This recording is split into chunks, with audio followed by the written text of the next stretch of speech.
Hii mambo ya poor billionaires and rich millionaires, it is something that you need to look into some depth. Honorable members, it is just but a mindset. When you believe you are a poor millionaire, you will remain to be a poor millionaire. But when you believe that you are a rich millionaire, you can rise to the rank and be a rich millionaire. So if you put yourself ukakuwa tu hapo, ati wewe utakuwa tu hivyo, hivyo ndio vile utakuwa.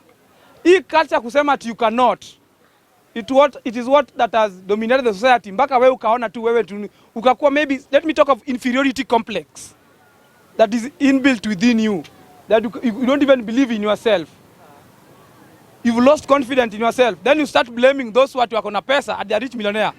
Even those people you are calling rich millionaire, they were sometimes poor. They have only thrived the ladders by struggling, having a mindset that they can be somewhere in life.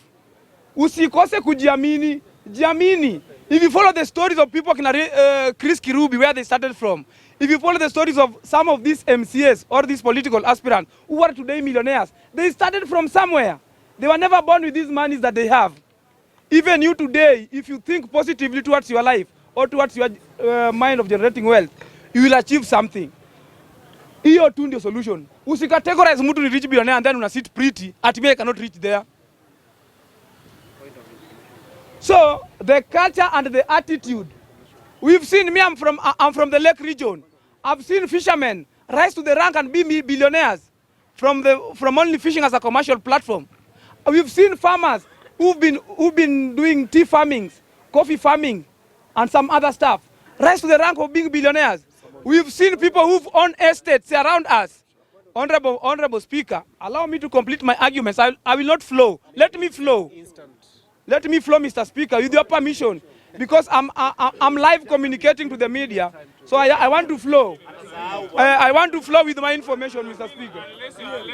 Mr. Speaker, allow this guy, young guy. Okay, come over.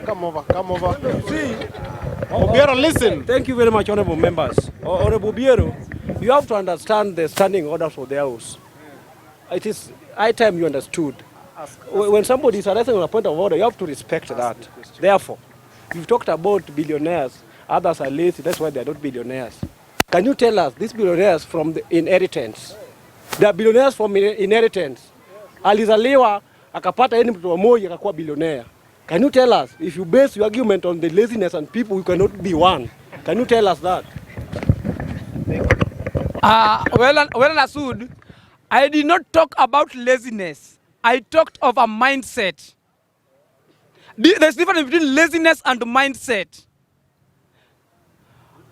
Let me tell you, there are those who've inherited their wealth from their parents or their relatives, but today they are poor.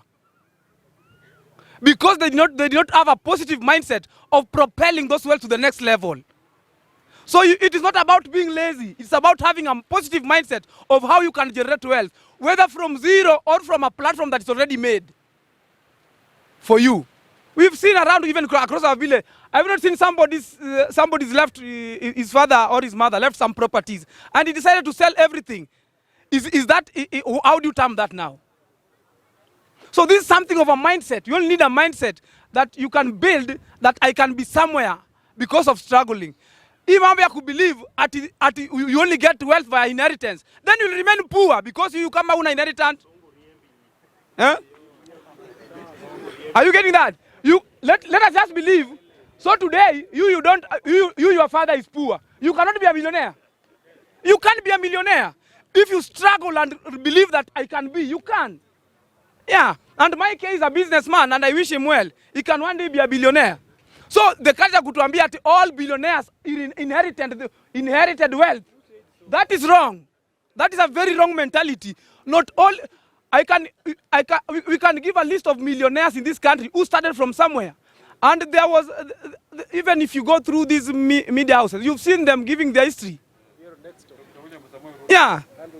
The next point, Mr. Speaker, about appointed cabinet nominees. Mr. Speaker, the appointed cabinet nominees, I'm convinced and I've believed that some were only cronies to the president, but not competent ministers. And as a result of that, there are chances His Excellency Dr. William Samoei Ruto will not perform.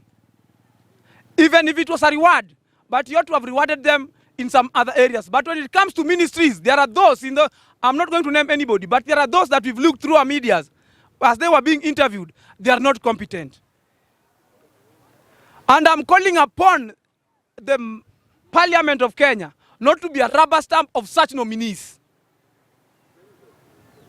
Those nominees will be scrutinized and sent home, or reservations to be given to the president, and look for some other nominees. There are those nominees that will not propel the agenda of the president. And we want to see what they will do. But if they happen to go through, then let him expect a very dangerous government. And a very poor performance as well. And a very hard, and even harder cost of living to the normal mwananchi, if he happens to nominate them.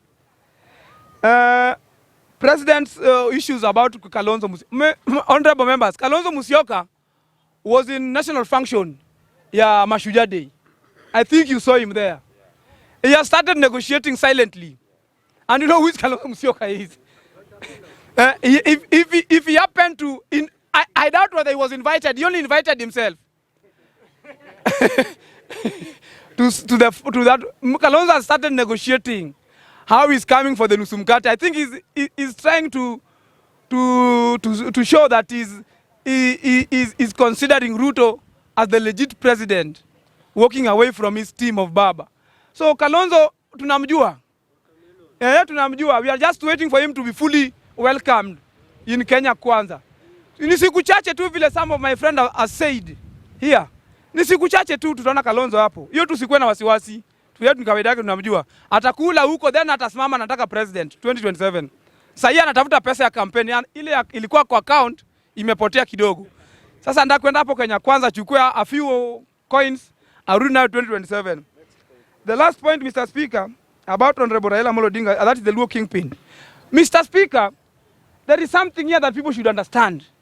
Kenya is a democratic state, and it embraces, and it's also a multi-party state. But it's surprisingly enough, the Luo community are still facing one-party state. The Luo community are still facing one-party state. If you go to the Luo Kingdom, if you don't belong to that party, you are not, your chances of becoming a member of parliament is 0.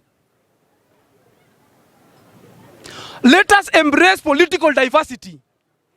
It is when we will know, we will have a list of competent politicians. Then from the list of competent politicians, we can understand who is best to be the kingpin. Because it is not through one party, it is when we will identify our kingpin. But if you can bring a list of politicians from a variety of parties, we will have a broader base of choosing who is best for what.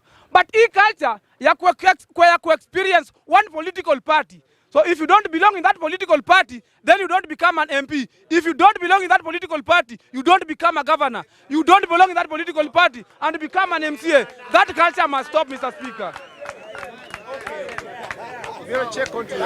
Honorable members, if you want to rise to the occasion and one day grow, believe in diversity.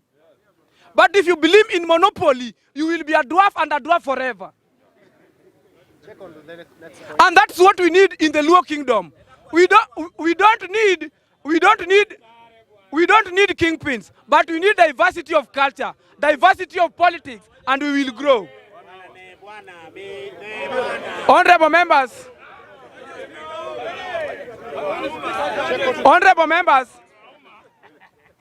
those are my submissions. Thank you very much.